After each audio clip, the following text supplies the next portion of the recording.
Enforcement सूड bye partners, ठीक है। Non effect registration का पहला जो डिसएडवांटेज नजर जो आपको मैंने लिखवाया वो लिखवाया है सूड बाय पार्टनर्स। देखिए जब कोई अनरजिस्टर्ड फर्म होगी, जब कोई अनरजिस्टर्ड फर्म होगी, उसने अपने आप को रजिस्ट्रार से रजिस्टर्ड नहीं करवाया, अगर कोई भी फर्म उसका राइट मार देती है या उसका जो राइट था वो उसको राइट नहीं देती, उसका हक उसको नहीं देती, तो वो पार्टनर फर्म के खिलाफ केस नहीं कर सकता, ना ही केस करने की इस्तिताअत रखता है। बिकॉज एक अनरजिस्टर्ड फर्म के खिलाफ उसका अपना ही पार्टनर केस नहीं कर सकता अगर फर्म अनरजिस्टर्ड है। ये सबसे बड़ा एक डिसएडवांटेज है।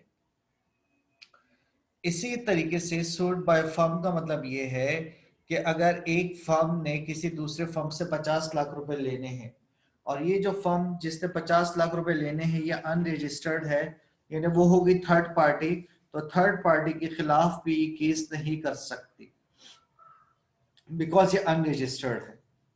ठीक है, क्लियर। इसी तरीके से suit by firm against partner, कि अगर एक फर्म का कोई पार्टनर कोई गड़बड़ करता है, कोई फ्रॉड करता है, कोई चीट कर देता है, तो फर्म उस पार्टनर के खिलाफ भी केस नहीं कर सकती। बात समझ में आ गई? तीनों पॉइंट्स क्लियर हैं? यही 3 पॉइंट्स लिखवाए मैंने।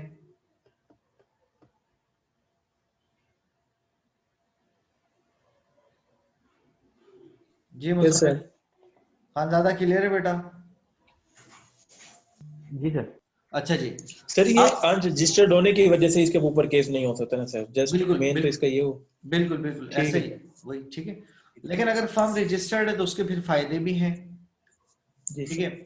तो पहला फायदा जो मैंने लिखवाया है कि अगर कोई फर्म रजिस्टर्ड है और अगर वो अपने किसी पार्टनर के खिलाफ केस करना चाहती है ड्यू टू मिसकंडक्ट या अगर उससे कोई फ्रॉड किया है, तो वो फर्म अपने पार्टनर के खिलाफ केस कर सकते हैं, ठीक है।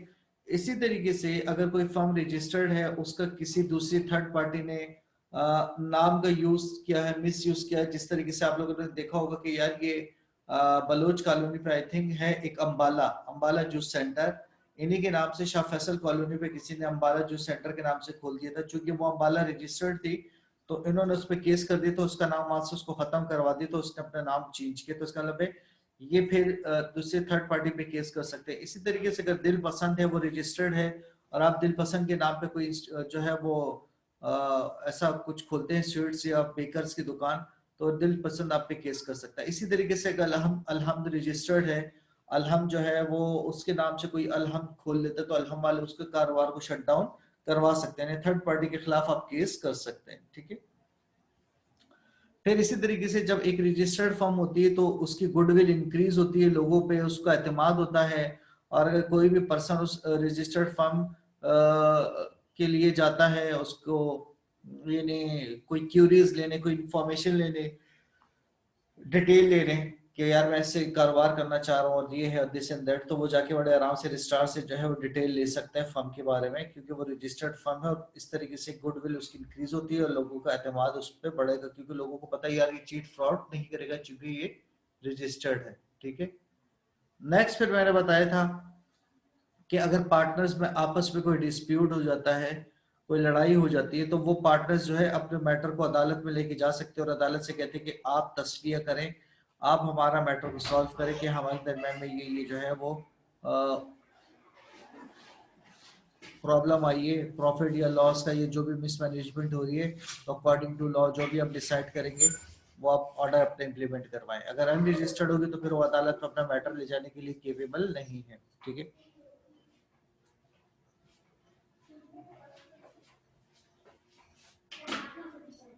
इसी तरीके से कोई भी पार्टनर जो है अगर उसको कोई क्लेम बनता है फर्म के खिलाफ, तो वो भी अदालत में जा सकता है और अपना क्लेम पार्टनर से जो है वो अदालत से वहां से रिसीव कर सकता है।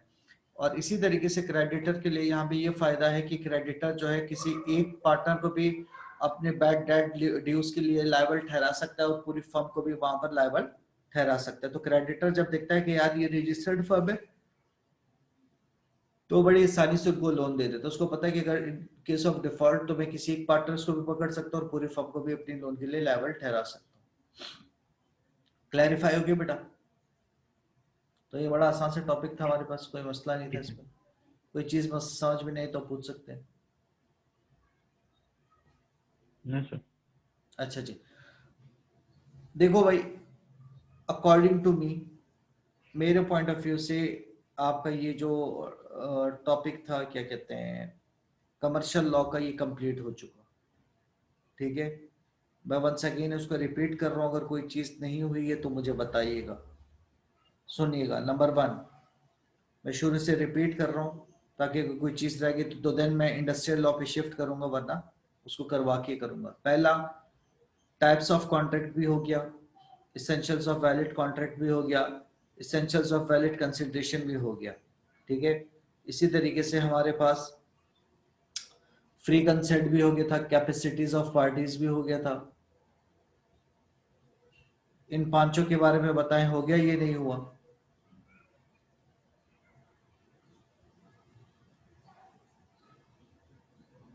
अरे भाई सो रहे हो? जी सर, हो गए सर ये। अच्छा ठीक है, अब इस छठे पे मैं आता हूँ। बेलमेंट एंड प्लेज भी हो गया पूरा कंप्लीट। Yes sir. ठीक है, बेलमेंट एंड प्लेज के साथ साथ एजेंसी का भी हो गया था। यस एजेंसी भी हो गई थी सर। इंडेमनिटी गारंटी भी हो गया पूरा कंप्लीट। यस इंडेमनिटी और गारंटी भी हो गई। ठीक है, इंडेमनिटी गारंटी के बाद आ जाओ, डिस्चार्ज ऑफ कॉन्ट्रैक्ट भी हो गया था। Yes sir discharge of contract हो गई। कंडीशन एंड वारंटी भी हो गया था। जी सर। जी सर। अनपेड सेलर भी हो गया। Yes sir. Rules regarding transfer of property, हो गया सर ये। डिलीवरी ऑफ गुड्स भी हो गया था। जी सर, प्राइस भी हो गया था। ये भी हो गया सर।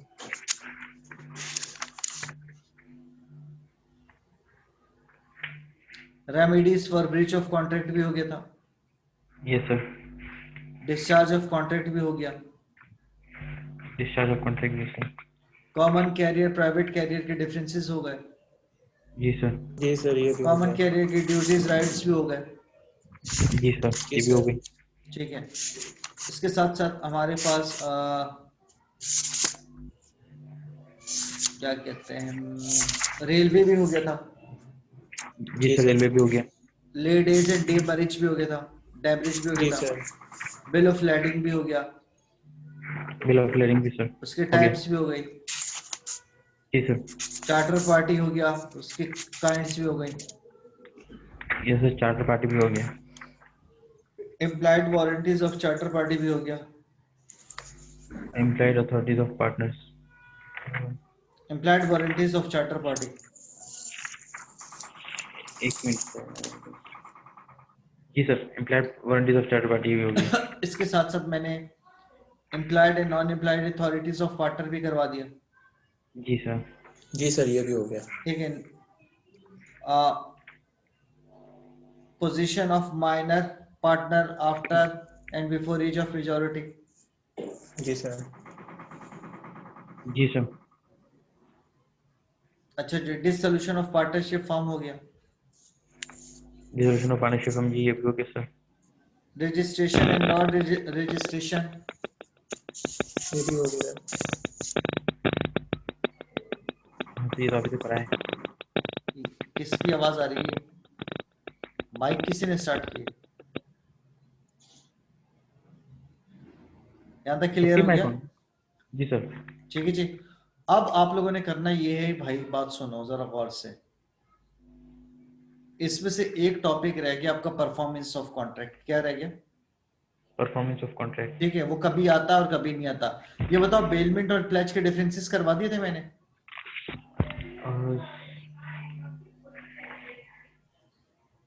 सर शायद मेरे पर देखता हूँ मैं सर, ये बेलमेंट हुए और उसकी टाइप्स हुई है मेरे पास, तो पार्टीज ऑफ बेलमेंट और सर ड्यूटीज। भी मुझे बेलमेंट में देखो कितना हुआ बेलमेंट में। सर बेलमेंट में पार्टीज ऑफ बेलमेंट हुए और टाइप्स ऑफ बेलमेंट हुए। और ड्यूटीज ऑफ बेलर हुआ। जी सर, ये duties of belly and baler ये भी दोनों हो गए सर। हो गए थे उसके ना। बाद explain duty of finder of lost good ये भी हो गया sir. Difference between bailment and pledge नहीं हुआ। ये शायद नहीं हुआ सर, एक मिनट देखो देख इसको, लेता हूँ देखो सर। जरा यार, देखो।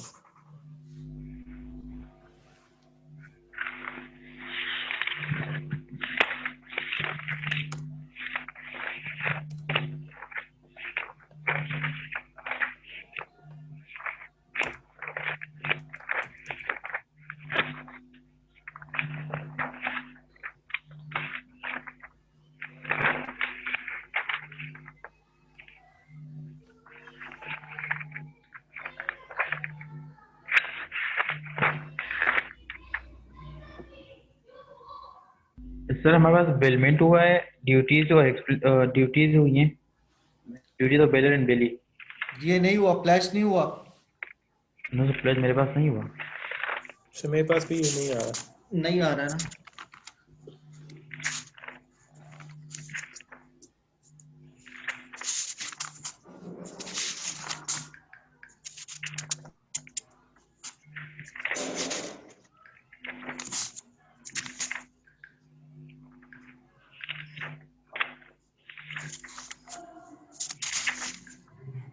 चलो यार लिखो, चलो छोड़ो छोड़ो, टाइम जाया हो जाएगा। लिखो pledge, define pledge and essentials of pledge।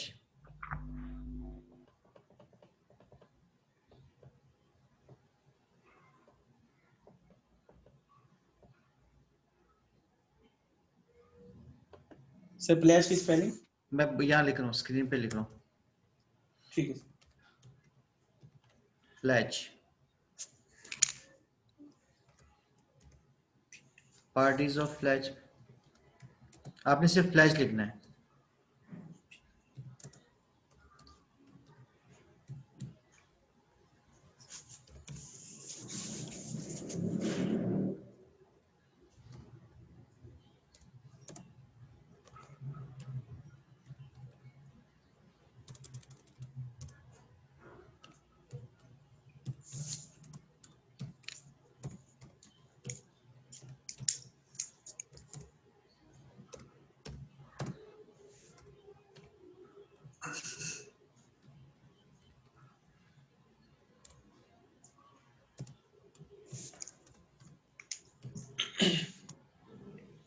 Sir ये question define pledge and it's essential.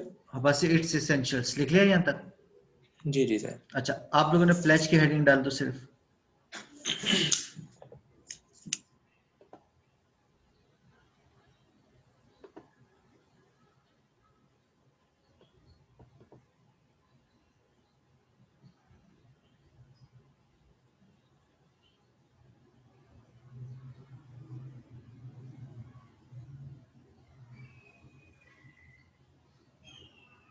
देखिएगा, the bailment of goods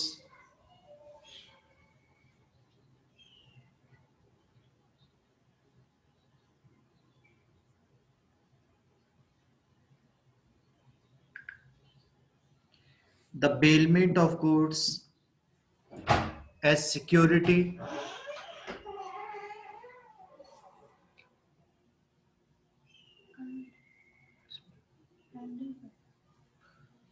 the bailment of goods as security for payment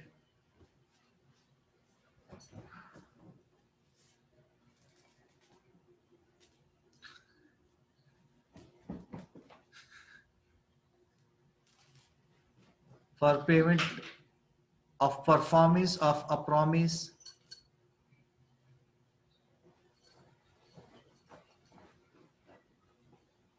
is called pledge।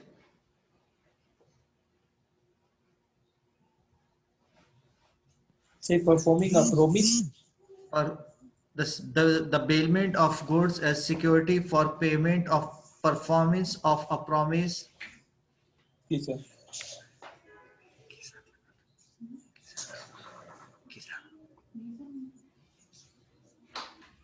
is called pledge।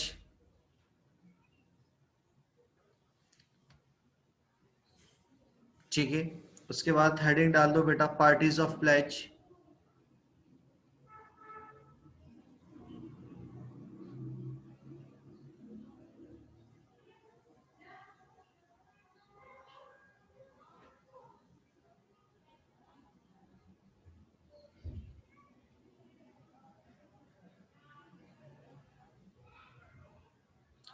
Following are the parties of pledge.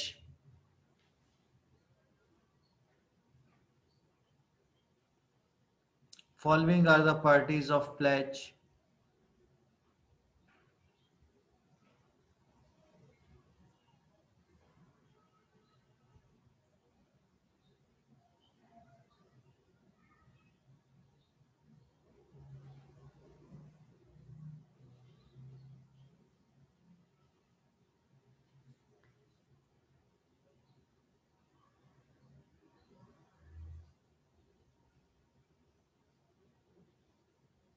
लिखिएगा। Sir ये number 1 heading लिखनी है? जी जी, pledge number 1 जो लिखी ना heading मैंने, जी sir. Pleasure, pleasure और पॉनर।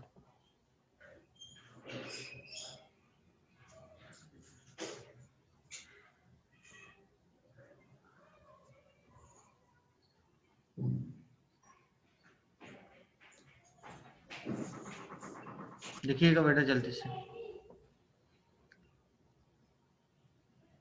The bailer in this case is called, the bailer in this case is called pawner or pledger.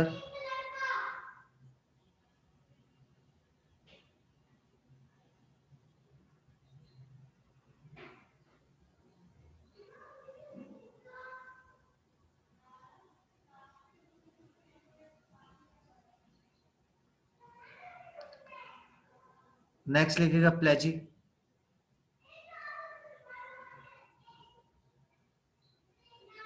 Number 2 heading लिखनी है? जी जी, नंबर 2 हेडिंग लिखिए।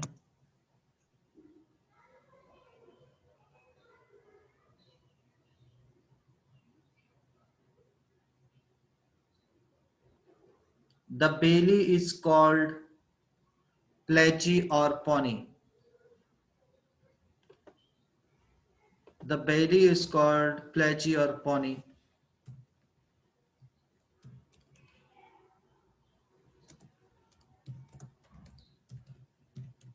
हेडिंग लिख लें बेटा एसेंशियल्स ऑफ प्लेज की।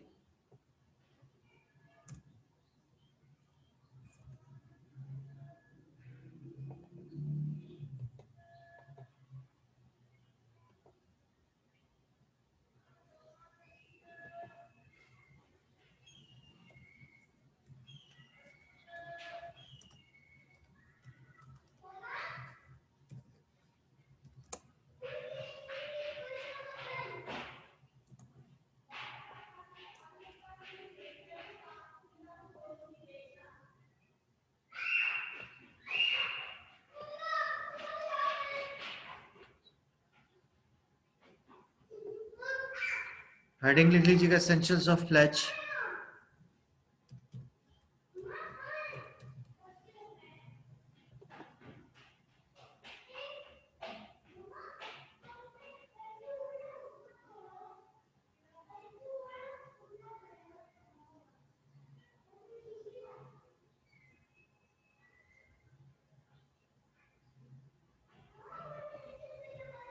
लिखिएगा।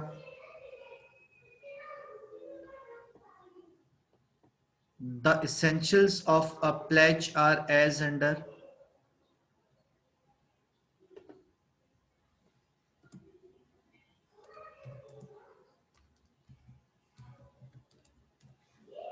The essentials of pledge are as under.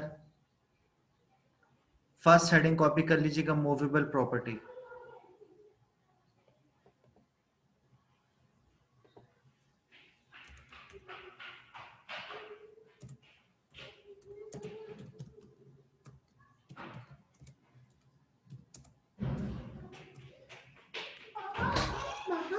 Mama, why ना पापा बल के ऊपर कबूतर खड़े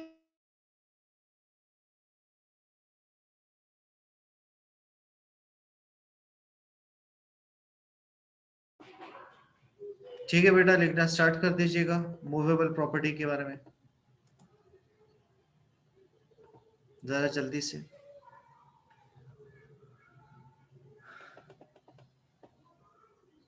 A pledge only involves the movable property.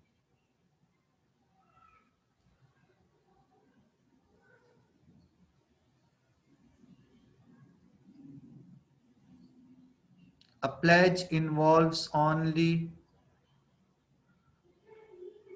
only involves the movable property such as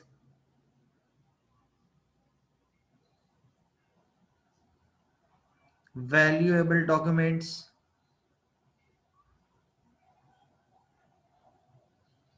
comma, shares,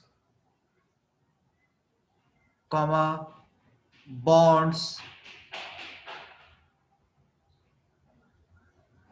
comma, jewelry, etc.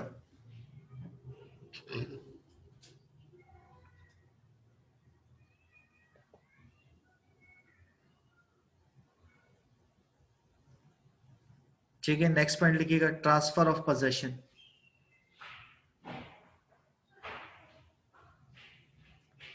Transfer of possession की heading डाल दो।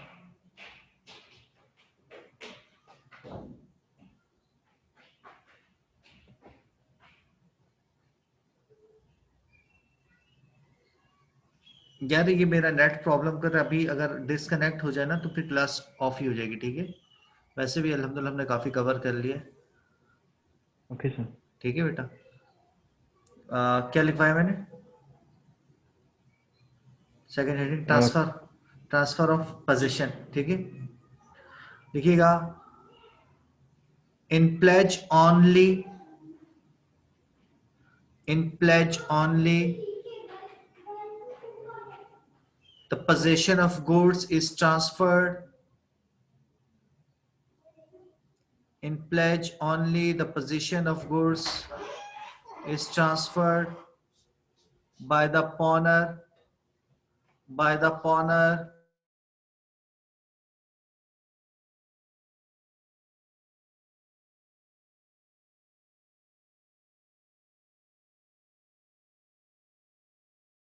आ जाएगा, मैंने सब धुलवाया फिर आ गए वो। to the pawnee to the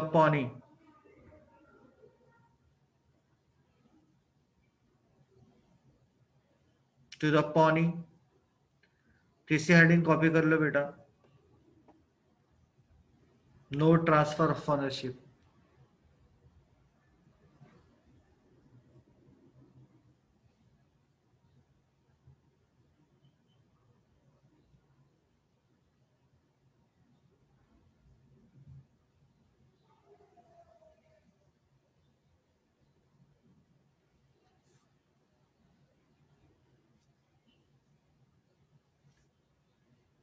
चलो बेटा लिखिएगा the ownership of goods remain with the pawner. The ownership goods remain with the pawner.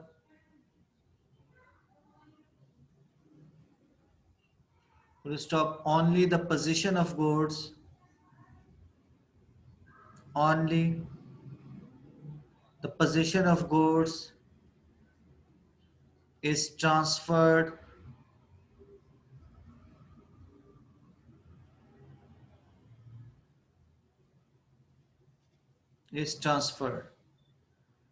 ठीक है। समर खानजादा साहब, आज के लिए इतना ही करते हैं, बाकी इंशाल्लाह इसको नेक्स्ट क्लास में हम कंटिन्यू करेंगे। ठीक है, ठीक है सर। ठीक है, चलो ओके, अल्लाह हाफिज। Thank you sir. Examination form आ गए ना आप लोगों के? जी सर। चलो ठीक है, इंशाल्लाह मार्च में हो सकता है एग्जाम हो जाए आपके। इंशाल्लाह। ओके, अल्लाह हाफिज। ठीक है sir, thank you. Allah Hafiz. Hafiz.